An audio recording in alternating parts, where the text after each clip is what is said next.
પછી આ નાનું છે તો આને શું કહેવાય?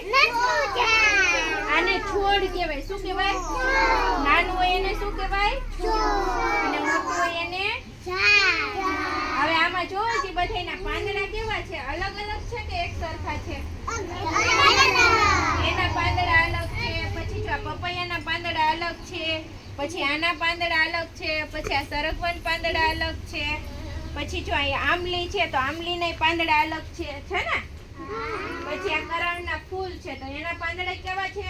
અલગ છે. પછી આ જાંબુડો છે તો એના પાંદડા કેવા છે? અલગ છે ને? અલગ અલગ. હવે જો બધાય ઝાડવાના પાંદડાના કલર કેવા છે? આનો જો આનો કલર કેવો છે? આનો લીલો કલર છે, ઘાટો લીલો. કેવો? પછી જો તમારી પાછળ ઝાડવું રહ્યું ને એનો પોપટિયા જેવો કલર છે ને? પછી જો ઓલી બાજુ બીલીનું ઝાડ રહ્યું એમાં લીલો કલર છે. કેવો છે?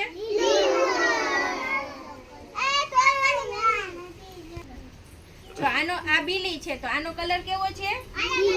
લીલો.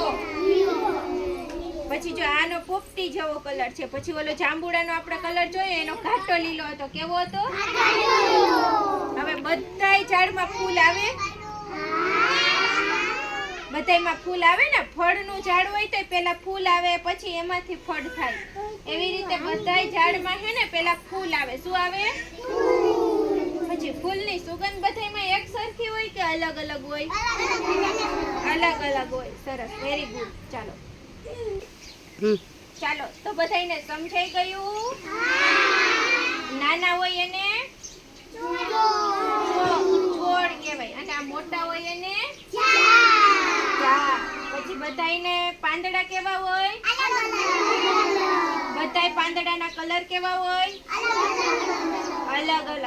સરસ. બધાયમાં ફૂલ આવે? બધાય ફૂલના કલર કેવા હોય?